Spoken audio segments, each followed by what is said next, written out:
Assalamualaikum warahmatullahi wabarakatuh. Perkenalkan, nama saya Zahra Aulia Fitri. Saya berasal dari kelas 11 AKL 1. Pada video kali ini saya akan membahas jurnal khusus, buku besar pembantu, dan perhitungan persediaan akhir. Pertama, kita akan membahas jurnal pembelian. Jurnal pembelian biasanya digunakan untuk transaksi pembelian secara kredit. Formatnya seperti ini ya teman-teman. Dimulai dari date, description, ref. Di sisi debit yaitu ada fed in, purchase, break in, dan miscellaneous. Miscellaneous ini digunakan untuk akun yang tidak termasuk kepada akun yang 3 tersebut ya. Dan di sisi kredit ada account payable. Untuk di bawahnya ada rekapitulasi yang biasa digunakan untuk mempermudah kita untuk memposting ke buku besar umum. Langsung saja kita mulai. Kita akan mengambil contoh soalnya dari dokumen transaksi ya. Nah, untuk pembelian dan penjualan secara kredit biasanya menggunakan dokumen transaksi faktur. Di sini terlihat dibeli blender sebanyak 20 unit dengan harga satuannya 300.000. Jadi jumlahnya adalah 6 juta rupiah dan dikenai biaya angkut dan PPN 11%. Sekarang kita akan pindahkan ke jurnalnya. Pertama-tama kita akan menambahkan tanggalnya. Kemudian di kolom description kita isi dengan nama toko.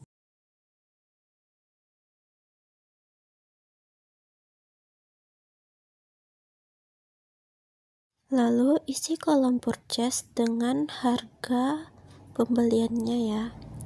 Karena pengirimannya dikenai beban angkut 50.000, maka kita isi kolom break in sebesar 50.000. Selanjutnya dikenakan PPN 11%. Jadi purchase-nya kita kalikan dengan 11% ya. Karena transaksinya bersifat kredit, maka akan menambah utang pada transaksi tersebut. Jadi hasilnya didapat dari penjumlahan dari ketiga akun tersebut.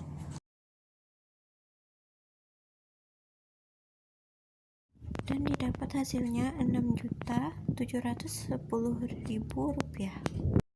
Untuk transaksi selanjutnya, kita membeli kulkas sebanyak 4 unit dengan harga satuan 12 juta rupiah.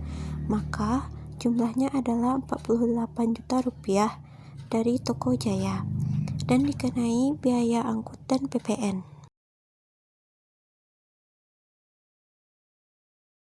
Caranya sama seperti yang tadi ya.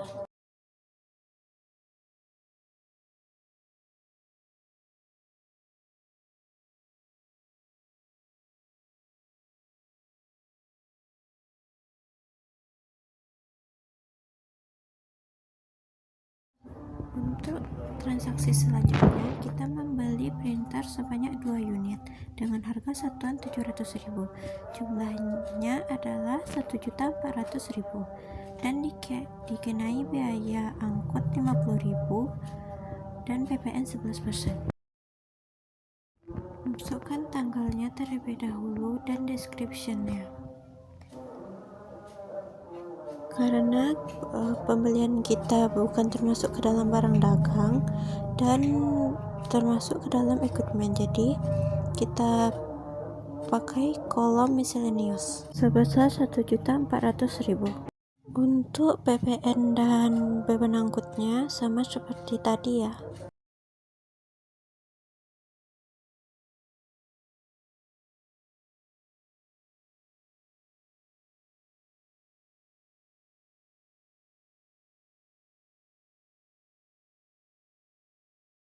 Kemudian teman-teman bisa lanjutkan transaksi tersebut sampai selesai.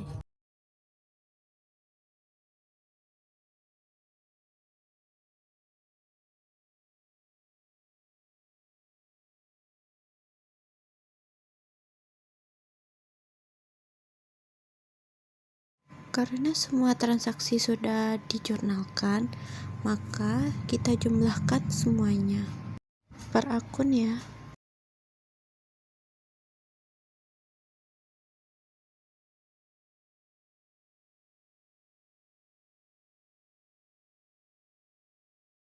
Setelah kita mengisi jurnalnya, sekarang kita akan mengisi rekapitulasinya dengan cara mengelompokkan sesuai dengan saldo normalnya.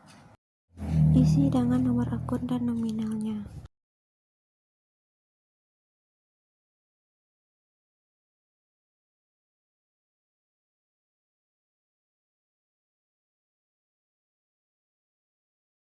Pastikan totalnya harus sama atau balance ya.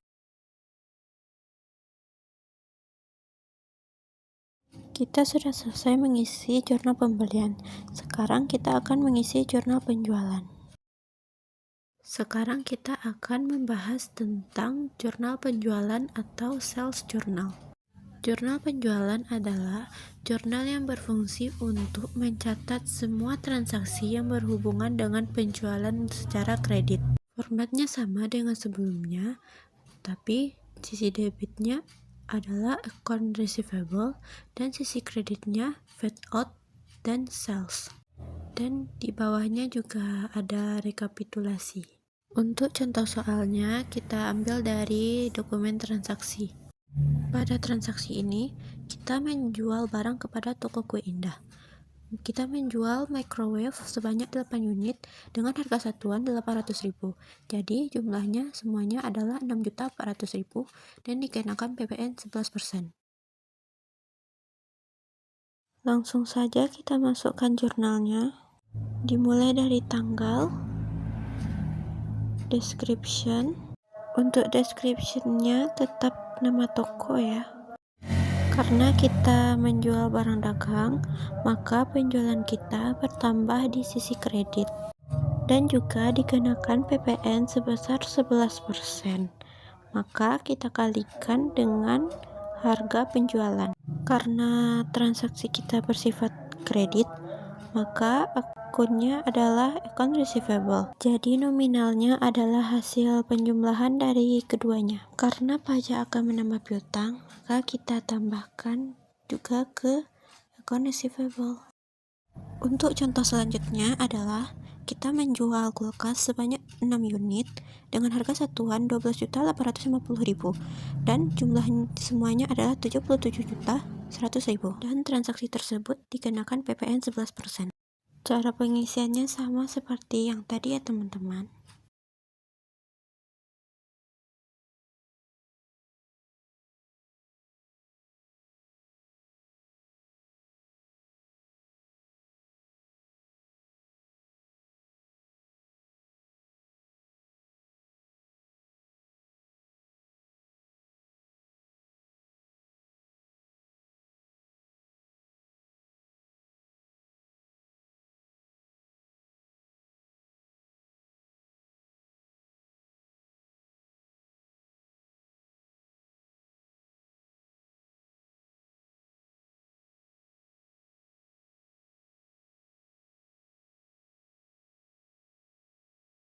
Selanjutnya, kita akan mengisi rekapitulasinya dengan mengelompokkan setiap akun sesuai dengan saldo normalnya.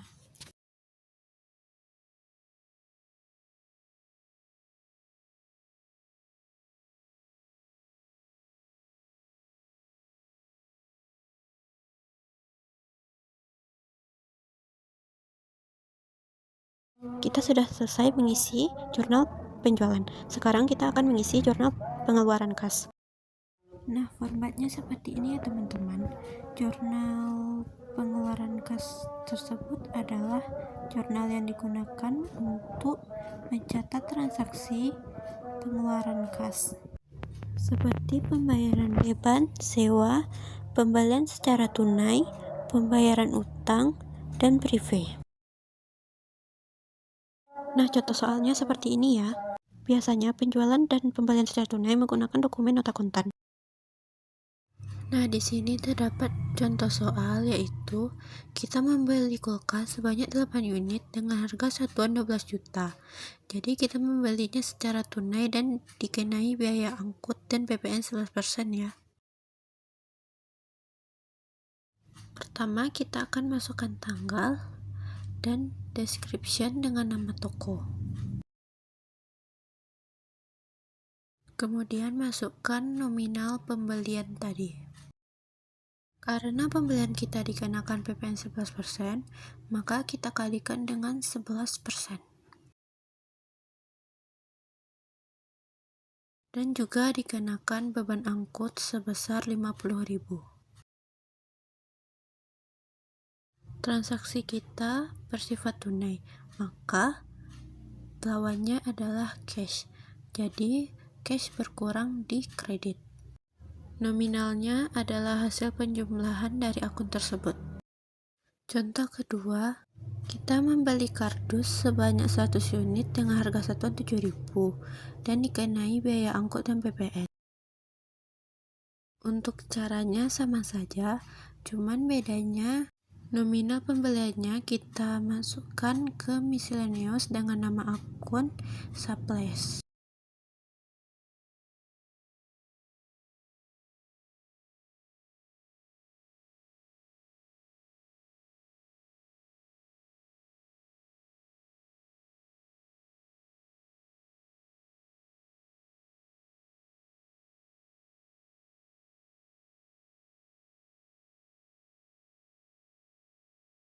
Untuk contoh berikutnya adalah kita membayar utang kepada PT Sejahtera.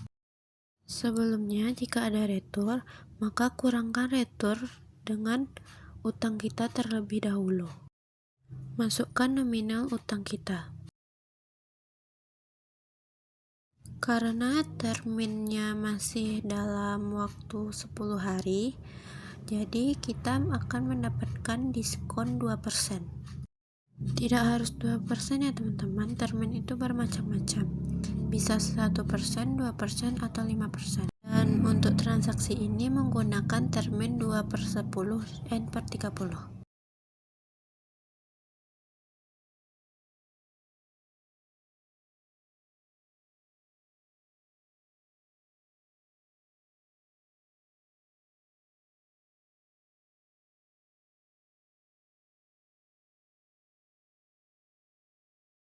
Kemudian cash kita berkurang di debit.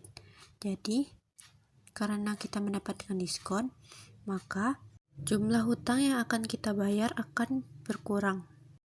Saya sudah memasukkan semua jurnal dari transaksi sebelumnya. Dan sekarang kita akan mengisi rekapitulasinya.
Sekarang kita telah selesai mengisi jurnal pengeluaran kas.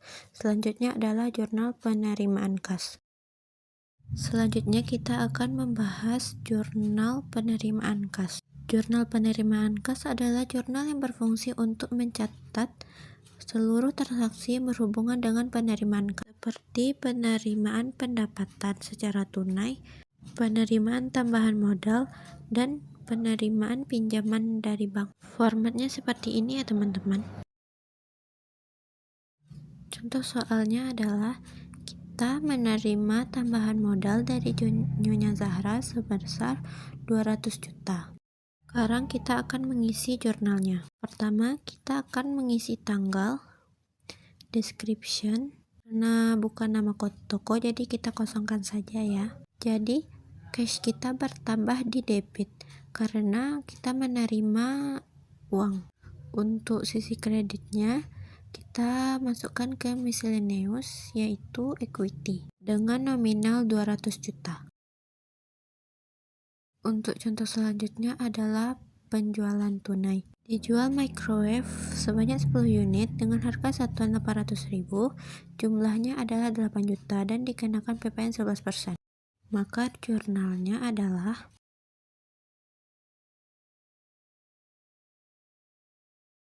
sales bertambah di debit sebesar 8 juta. Lalu karena dikenai PPN, maka kita kalikan dengan 11%. Karena kita menjual secara tunai, maka cash diterima sebanyak hasil penjumlahan dari kedua akun tersebut. Selanjutnya, lanjutkan seperti biasa. Semua jurnal telah terisi. Sekarang kita akan mengisi rekapitulasinya.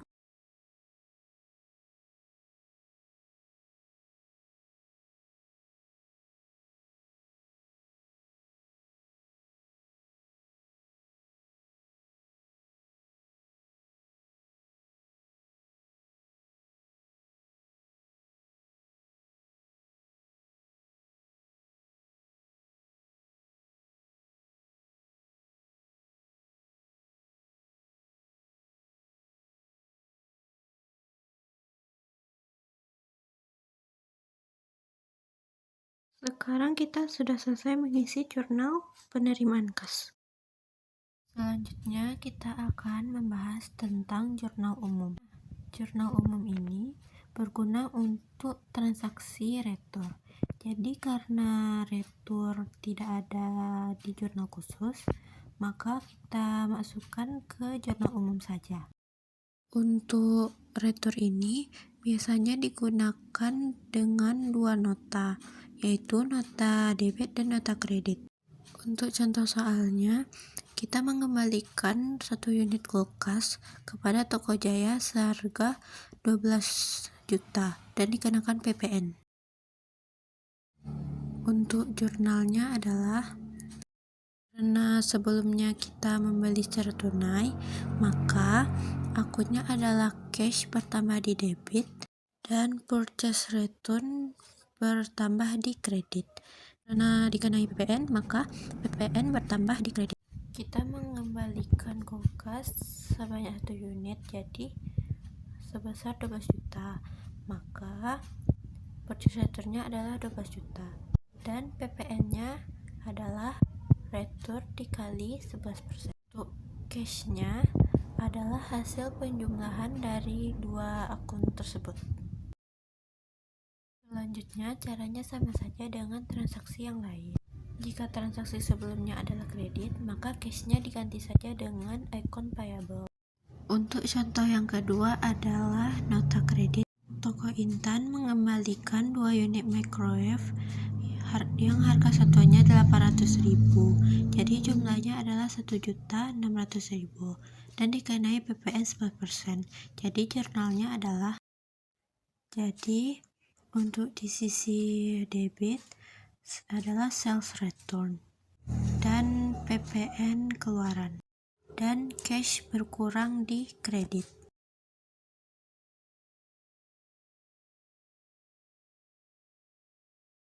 Sales return bertambah di debit sebesar 1.600.000 dan dikenai PPN 11%, jadi dikalikan dengan 11%.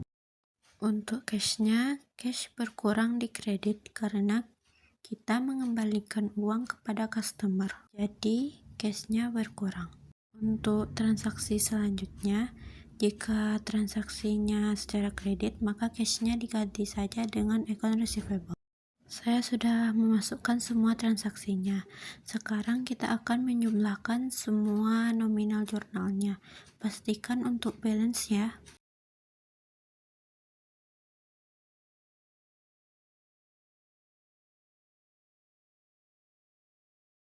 Untuk jurnal umum tidak ada rekapitulasi ya.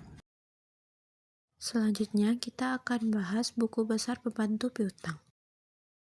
Formatnya seperti ini ya. terdiri dari date, description, ref, debit, credit, balance, yang terdiri dari debit dan kredit, dan juga terdiri dari nama toko dan kode toko. Buku besar pembantu piutang adalah rincian setiap toko yang berutang kepada perusahaan kita.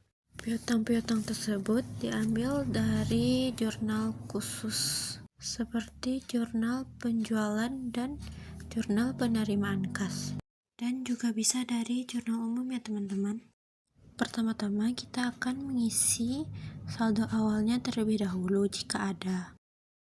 Nah, sekarang kita akan membuat buku besar pembantu toko kue indah. Jadi, untuk saldo awal toko kue indah kita ambil dari sini ya teman-teman. Pertama, kita isi description-nya dengan balance. Kemudian kita langsung isi dengan saldo awal tersebut.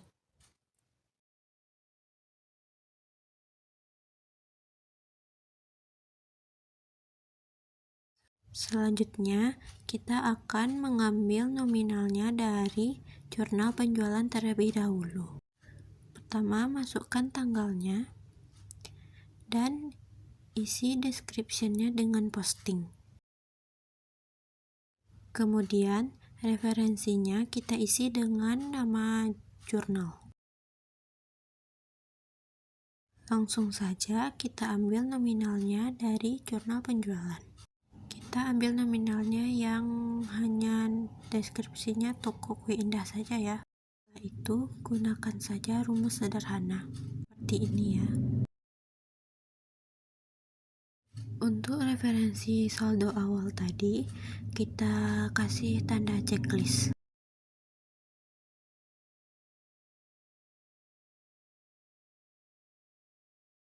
Dan juga pada referensi jurnal penjualan toko kue indah tadi. Itu artinya jurnal tersebut sudah kita posting. Selanjutnya adalah retur penjualan.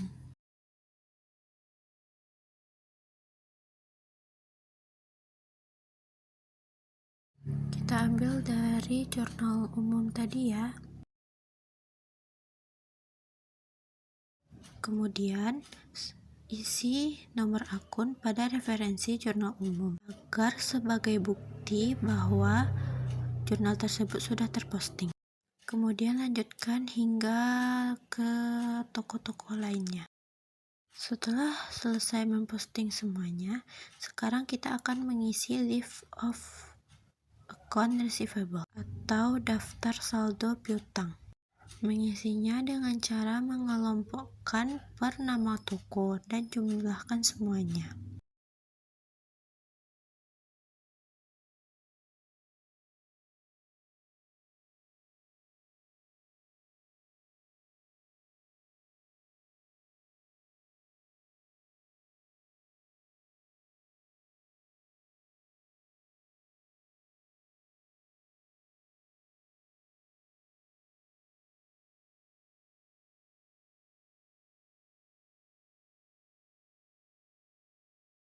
Setelah menjumlahkan, kita telah selesai membahas tentang buku besar pembantu piutang. Selanjutnya, kita akan membahas buku besar pembantu utang. Tidak jauh beda dengan jurnal piutang, tapi bedanya adalah pada jurnal utang terdapat rincian data-data perusahaan yang kita berutang kepada perusahaan tersebut. Jadi caranya sama saja dengan buku besar pembantu piutang, cuman bedanya hanya saldo normalnya di kredit.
Selanjutnya kita akan membahas perhitungan persediaan akhir.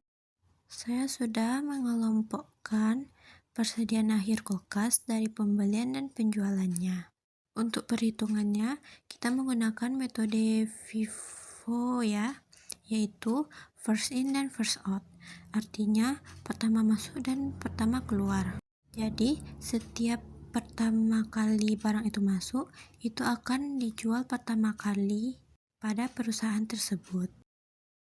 Nah, di sana tertulis ada 17 unit penjualan. Nah, artinya kita harus mencoret 17 dari persediaan tersebut. Maka dikurangkan 30 dikurang 17 adalah 13. Jadi kita masukkan 13. Jadi dikalikan saja 13 dikali 12 juta. Kemudian dituruti saja dengan persediaan yang lainnya. Kemudian dikalikan dan dijumlahkan. Hingga dapat hasil persediaan akhirnya adalah 324 juta rupiah. Kemudian lanjutkan dengan persediaan barang yang lain ya.